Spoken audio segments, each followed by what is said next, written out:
Buenos días, hermanos. Espero que estén todos bien.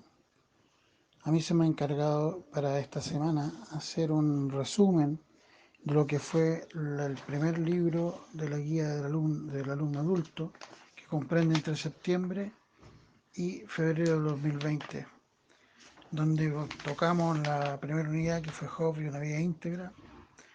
La segunda unidad fue el Hijo de Dios, el Evangelio de Juan.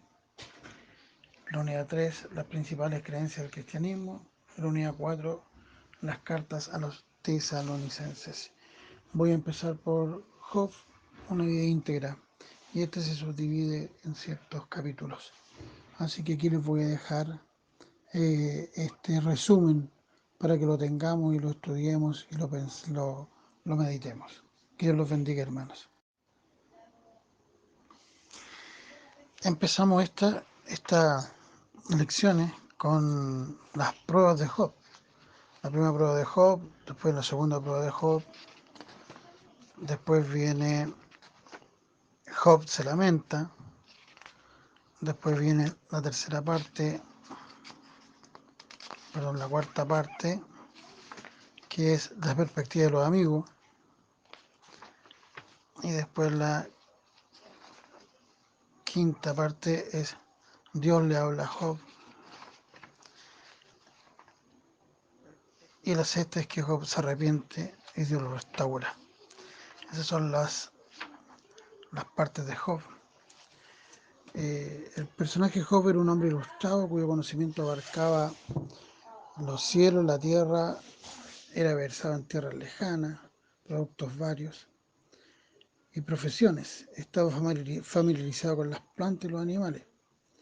Era sabio y conocía la sabiduría tradicional, pero sobre todo poseía sensibilidad espiritual. El uso frecuente del nombre de pacto de Dios, Yahvé, confirma que era israelita. La historia de Job transcurre en un periodo patriarcal, una era en la que la riqueza consistía en poseer ganado y sirvientes. Como los demás cabezas de familia patriarcales, Job desempeñaba funciones sacerdotales y ofrecía sacrificios por su familia. Como por los patriarcas, superó los 100 años. La acción sucede en Uz, al norte de la península arábica, generalmente asociada a Edom. Los amigos de Job también tenían relaciones con los edomitas o los sureños, como el joven Eliú. Aunque Job se enmarca en el periodo patriarcal, se desconoce su fecha de escritura, aunque la tradición judía se sitúa en tiempos de Moisés. Job demuestra que es un Dios soberano y justo, el suficiente y confiable en toda situación, incluso en las circunstancias más difíciles. A esta verdad lo acompañan varios mensajes. Gran parte de la discusión del libro gira alrededor de la conducta que refleja valores éticos. Se presenta a Job como un hombre íntegro, y Dios da testimonio de su carácter íntegro. Y Dios da testimonio de su carácter, siempre intachable. Al debatir sobre la situación de Job, Elifaz sugirió inicialmente que su carácter irreprensible lo podía beneficiarlo. Sin embargo, Bildad no estaba tan seguro. Más tarde, ambos afirmaron que nadie puede ser totalmente puro. Job mantuvo siempre su conducta, era irreprochable, y estaba dispuesto a demostrarlo ante Dios. Según Job, Dios no siempre parece recompensar una vida pura e intachable. Job afirmó que la rectitud era la cuestión central de la situación y se preguntaba cómo convencer a Dios de ello. Sus tres amigos condenaron su actitud por farisaica. Para Eliú, el error de Job era obviar la rectitud esencial de Dios, mientras mantenía la suya, y así le anticipaba a Job las propias palabras del Señor. Job quería que se hiciera justicia, había renunciado a la injusticia, y era ejemplo de rectitud en un trato de los demás. Sin embargo, sentía que Dios no siempre había sido justo con él. Deseaba presentar su causa ante Dios, pero se preguntaba si conseguiría una audiencia. Poco dicen los discursos divinos sobre la justicia y la injusticia, pero la conclusión es evidente. La justicia de Dios se ve en forma de administrar el universo físico y el mundo animal, como así también las relaciones humanas. Solo Él posee sabiduría y poder para gobernarlo todo, como perfecta armonía y justicia. En lugar de defender su rectitud, Job debía entender la rectitud esencial de Dios, por la cual administraba justamente el universo. Cuando por fin lo entendió, experimentó la justicia que buscaba y encontró la suficiencia de Dios. Job enseña que el sufrimiento llega a todos, rectos e impíos. Dios no siempre libra a los rectos del peligro o del dolor. En definitiva, Él controla todas las situaciones de la vida, incluso limita el poder de Satanás. El consuelo y la fortaleza de Dios siempre están al alcance del alma, que confía en Él. Aunque Job trata el problema del sufrimiento, se concentra más en la naturaleza y la conducta humana ante un Dios soberano y santo, en armonía con el resto de las escrituras. El libro enseña que si la práctica constante de la religión basta sin una relación genuina del corazón con Dios, la respuesta a los problemas y a los objetivos de la vida radica en reverenciar adecuadamente a Dios, que es perfecto en todo, su ser y sus acciones. El hombre no solo debe confesar a Dios, sino que tiene que rendirle todo. Cuando la persona le permite ser Dios de todas las áreas de la vida, descubre que Él es suficiente. El escritor era un hábil narrador de historias que caracteriza artísticamente la diferencia entre el protagonista, que es Job, el antagonista, que es Satanás, y los complementos literarios, los tres amigos y Eliú. La caracterización demuestra que Dios mismo es el protagonista supremo, o héroe de la historia. Satanás desafió a Dios y a la piedad de Job. Aunque los tres consoladores de Job aplicaron la sabiduría tradicional, cada uno lo hizo de manera diferente. Elifaz, el racionalista, razonó con él. Bilbat, el apologista, procuró defender a Dios. Y Sofar actuó como fiscal. El joven Eliú sirvió de influencia mediadora y preparó el marco para los discursos divinos posteriores. El escritor concluyó un argumento bien desarrollado alrededor de un diálogo dramático y relató las aflicciones de Job en forma de historia, sin que esto signifique que no fuera una persona real que soportó una prueba verdadera. La segunda unidad lleva por título El Hijo de Dios en el Evangelio de Juan. En la lección 7 era el Hijo encarnado.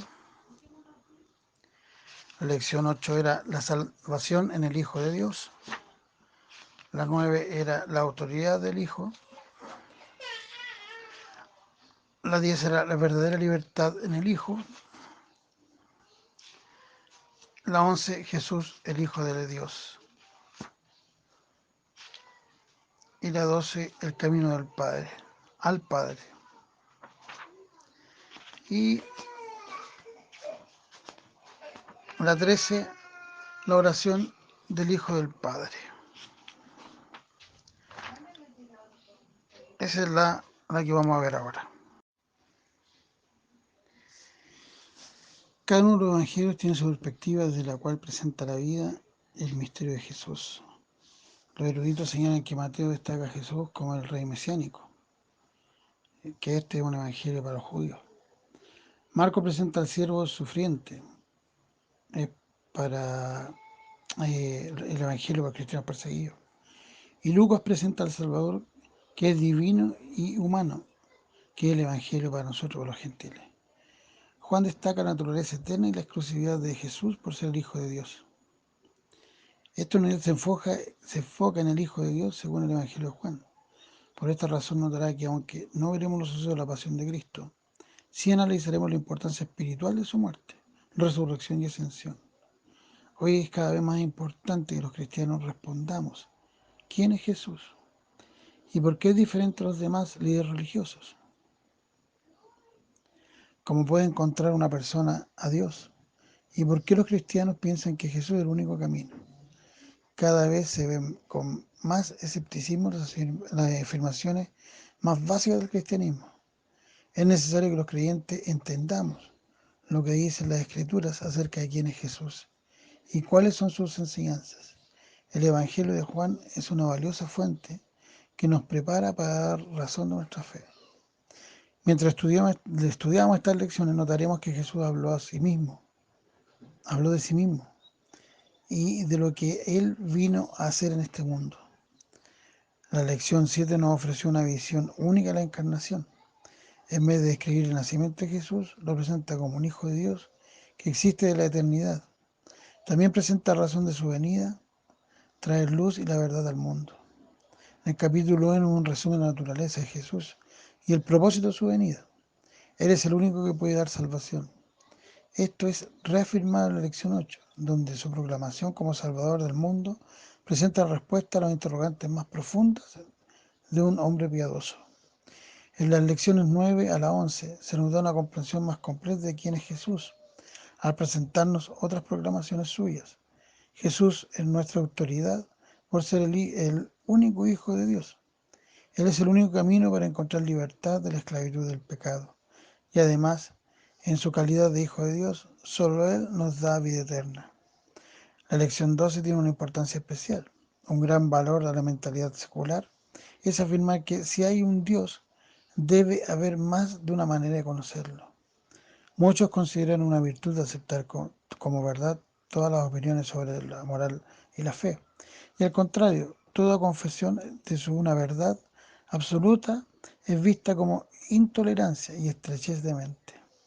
Sin embargo, Jesús enseñó que Él es el único camino al Padre, la única forma de encontrar la verdad respecto a Dios. Aunque la afirmación cristiana no sea popular, es importante que sepamos lo que dijo Jesús y lo reconozcamos como una verdad absoluta. La unidad termina con la hermosa oración de Jesús en Juan 17, además de un ejemplo de cómo debemos orar y qué debemos incluir en nuestra oración. Este capítulo también inspira al cuerpo de Cristo a una genuina unidad cristiana, el tema central de la oración. Buscamos esa unidad no solo para otros acepten la fe en Cristo, sino para reflejar también la maravillosa verdad que Jesús es Hijo de Dios y uno con el Padre. Eh, Esta lectura del Evangelio, Juan sugiere que él fue el autor, y que fue uno de los 12 y uno de sus discípulos, el cual Jesús amaba. Juan, hijo de Zebedeo, el discípulo que Dios amaba. Los padres de la iglesia también atribuyeron la autoría a Juan, como la función de los apóstoles fue fundamental en la historia de la iglesia. La autoría apostólica de este evangelio le confiere una autoridad especial, ya que fue escrito por el testigo directo de los hechos. La fecha de la escritura más plausible sería entre el año 70 y el año 100 después de Cristo. Posiblemente la década de los 80 se le fecha luego el 70 después de Cristo por la referencia del mar de Tiberia. El nombre con que se conoció el mar de Galilea hacia el fin del siglo I. La confesión de Tomás sobre Jesús como Señor mío y Dios mío, esta posible afirmación contra la veneración del emperador Dominiciano, la referencia al martirio de Pedro ocurrió en el año 65-66. Ninguna mención a los saduceos, que dejaban de ser un partido religioso judío después del 70, y la relativa facilidad con que Juan equiparó a Jesús con Dios. El testimonio de la iglesia primitiva también postula una fecha posterior al 70. Clemente de Alejandría, citado por Eusebio. Finalmente, Juan, al ver que los hechos externos se han referido con claridad en otros evangelios canónicos, escribe un evangelio espiritual.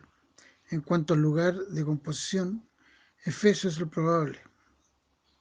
Una de las ciudades más importantes del Imperio Romano, si bien el Evangelio de Juan no se concibió solo para los lectores de un contexto histórico en particular.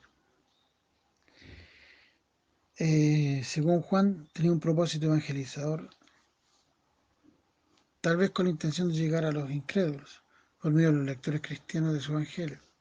Si se escribió después del 70, fecha de la destrucción del Templo de Jerusalén, quizás Juan haya procurado presentar a Jesús como el nuevo templo y centro de adoración del pueblo de Dios, en lugar del antiguo santuario. Juan enfatiza la deidad de Jesús desde el principio de su evangelio. El prólogo afirma que Él es el Verbo eterno, que estaba con Dios y era Dios. Jesús empleó la frase tan significativa, comillas, yo soy, cierre comillas, 7 veces en Juan, con lo cual se apropió del nombre personal de Dios.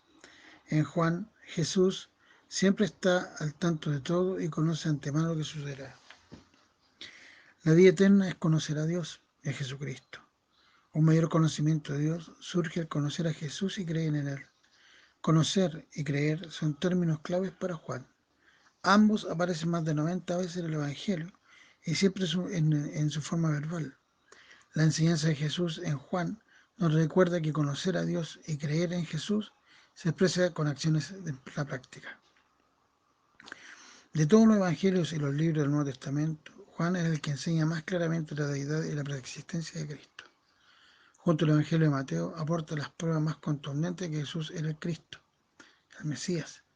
Para ello registra 7 señales mesiánicas y 7 oportunidades en que Jesús afirmó yo soy. Además, se procura con relacionar el cumplimiento de las profecías de Jesús, especialmente en el momento de su pasión, y muestra cómo en él se completó el simbolismo inherente en diversas fiestas e instituciones judías.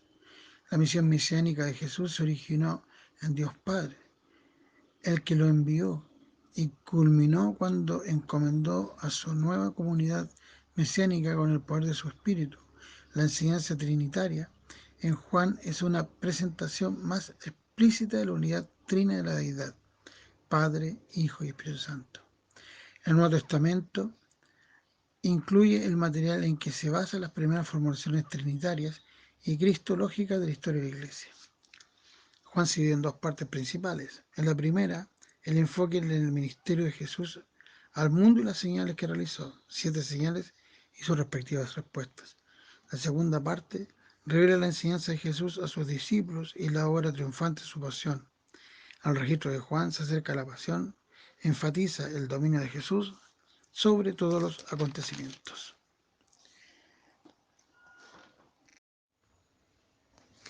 La unidad 3 es las principales creencias del cristianismo. Y en ella estudiamos la número 14, la Biblia y la palabra de Dios. La 15, Dios en 3 personas. La 16, Dios proveyó nuestra salvación. La 17, el nacimiento del Rey. La 18, Cristo está edificando su iglesia.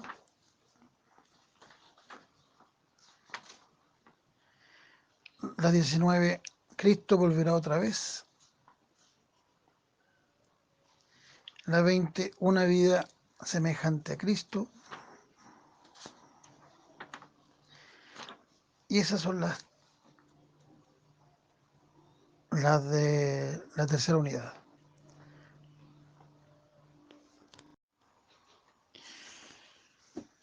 Cuando mantenemos una relación significativa con una persona, las palabras que nos decimos al despedirnos son de gran importancia. Pablo estaba concluyendo su primera epístola a los Corintios y entre su salud y peticiones desafió con una poderosa exhortación a los cristianos en pleno crecimiento. Abro comillas, velad, estad firmes en la fe, portaos varonilmente y esforzados. Cierro comillas. Esto lo encontramos en 1 Corintios 16:13. Los corintios vivían su fe en un ambiente muy pagano y hasta hostil en ocasiones, y era vital que se mantuvieran fieles a lo que habían creído. Necesitaban estar alerta, ser valientes en su fe y permanecer firmes en su convicción de seguir a Cristo. Nosotros también vivimos una sociedad que cada vez es más indiferente al Evangelio y a veces hostil a las creencias y las convicciones de la fe cristiana. Aunque posiblemente nos enfrentemos las peligrosas amenazas externas con las que se encontraron los corintios, sí es muy posible que nuestras creencias serán desafiadas por la cultura en que vivimos. ¿Cómo responderemos? ¿Cómo podemos prepararnos para estas respuestas? Esta unidad presenta la enseñanza fundamental del cristianismo y explica la importancia de cada una. Comienza con una fuente de nuestro conocimiento de Dios, las Escrituras.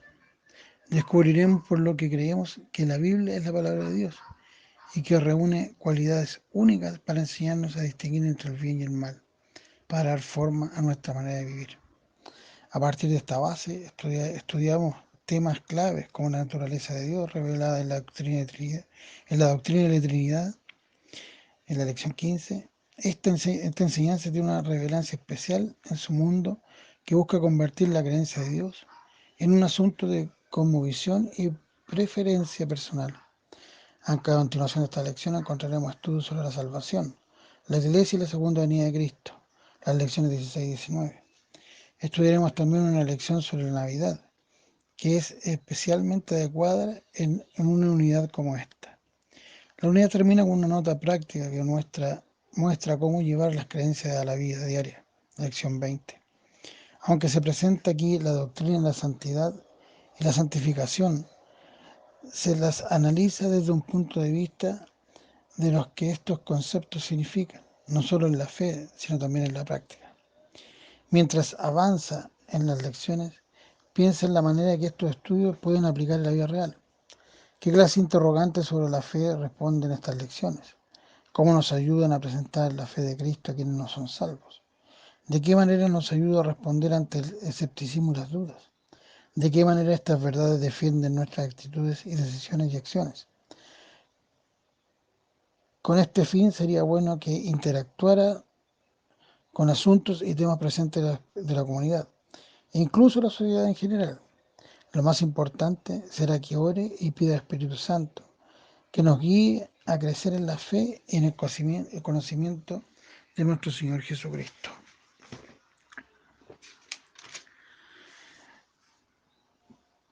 La primera Corintios contribuye considerablemente a nuestra comprensión de la vida, al misterio y a las relaciones interpersonales en el ámbito cristiano, a mostrarnos cómo los miembros de la Iglesia, el cuerpo de Cristo, deben funcionar en armonía. Cualquier iglesia puede tener problemas porque está compuesta de pecadores, pero todavía redimidos, pero todavía sometidos a la lucha contra el pecado. Pablo propuso soluciones específicas a los problemas particulares de los corintios, pero la respuesta subyacente es la iglesia y sus miembros. Deben vivir centrados en Cristo, porque, en definitiva, lo que importa es vivir sujetos al señorío y la autoridad del Señor, la cabeza, su cuerpo, la iglesia.